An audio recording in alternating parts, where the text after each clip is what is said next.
Përshëndetje të nderuar zonja dhe zotrinj. Sonte me ju do të takohemi me një histori shumë të dhimbshme, me një histori të tmerrshme. Lotët e një nëne pasi ka vdekur djali i saj.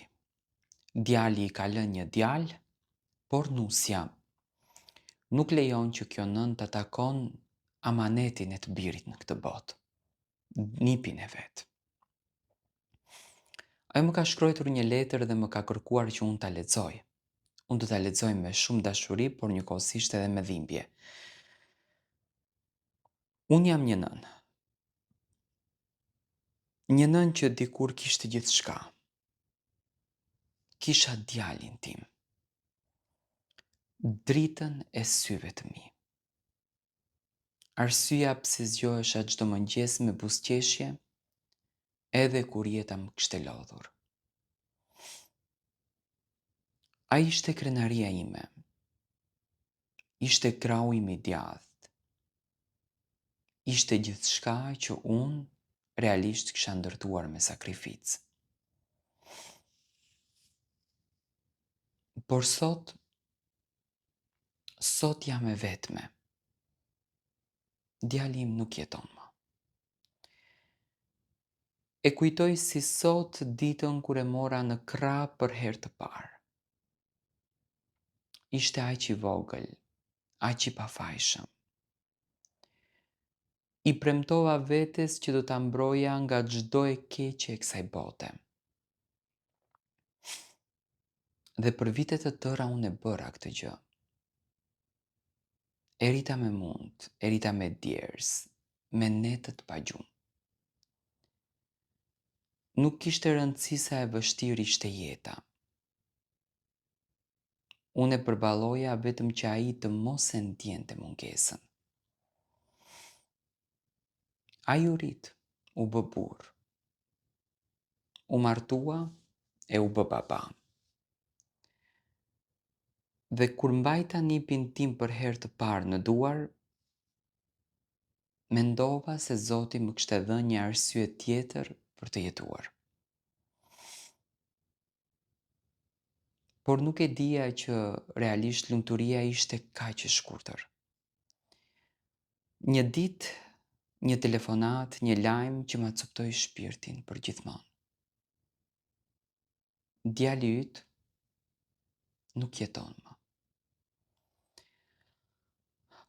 Nuk e mbaj mend si kam rënë për dhe. Nuk e mbaj mend se kush më ngriti. Di vetëm që në atë moment zemra ime u ndal. Nuk kishte më dritë. Nuk kishte më jetë. Më iku djali. Më iku shpirti. Edhe mendova,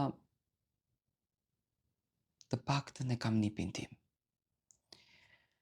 Një pjesë të ty, një frymë që më mban gjallë.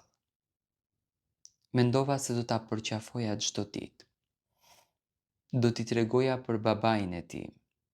Do ta rrisja me dashurinë që nuk munda t'ja jap më djalit tim. Por jeta nuk kishte mbaruar me dhimbjen time. Nusja ime, ajo që unë e prita në shtëpi si vajzën time, ndryshoi. Ajo mori djalin e vogël edhe u largua. U kthye tek burri i saj.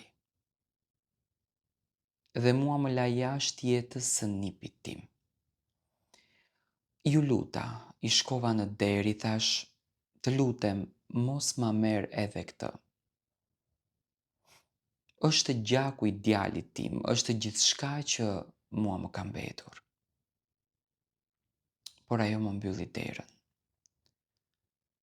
Sot, unë ri pas asaj dere ndonjëherë si një e huaj. Vetëm për të dëgjuar zërin e nipit nga brënda. Ndonjëherë dëgjoj duke qeshur dhe zemra më coptohet edhe më shumë. A e dini çfarë dhimbje është kjo? të humbasësh djalin, edhe pastaj të të mohohet edhe një nip. Çdo natë flas me fotografinë e djalit tim. I them biri im, më fal. Nuk arrita ta mbaja afër djalin tënd. Nuk arrita ta mbroj siç të premtova ty. E lotët më rrjedhin pa pushim. Nuk ka ditë pa qarë, nuk ka net pa u zgjuar me emrin e ti në buz. Njerëzit më thonë koha shëron gjithçka. Jo, koha nuk shëron një nën që ka varrosur djalin e saj. Dhe nuk shëron një gjyshe që nuk lejohet të përqafoj nipin e saj. Unë nuk kërkoj shumë. Unë nuk kërkoj asgjë nga kjo botë. Vetëm një gjë. Të shoh nipin tim, t'i them që gjyshja e do. T'i tregoj sa i madh ishte babai i tij.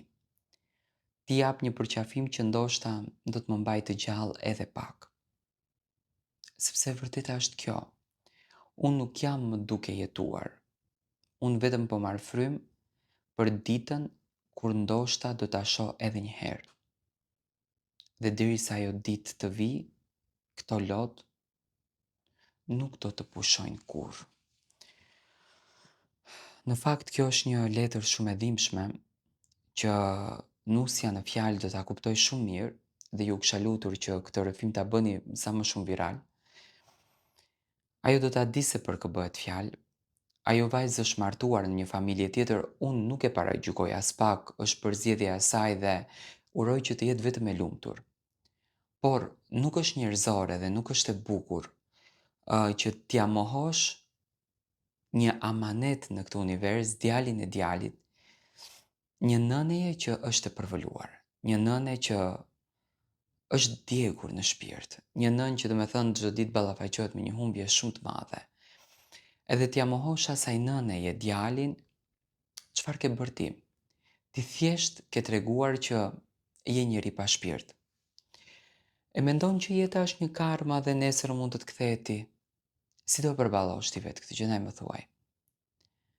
Sa e rënd do t'jetë për ty kur ti do të mohohet nipi mbesa jote? Andaj, nëse dëgjon këtë histori e dashur, dhe unë e di që ti do ta kuptosh që je ti, sepse ndjenjat ekzistojnë. Vepro, vepro. Dërgoja kësaj nëne nipin dhe mos ja moho gjyshen djalit. Sepse asnjë gjë në botë nuk mund të mohohet. Gjyshja ka vendin e vet, djali ka vendin e vet dhe çdo gjë në këtë univers ka vendin e vet. Unë uroj me zemër që të përmirësohesh mendërisht dhe të kuptosh më të mirën e universit.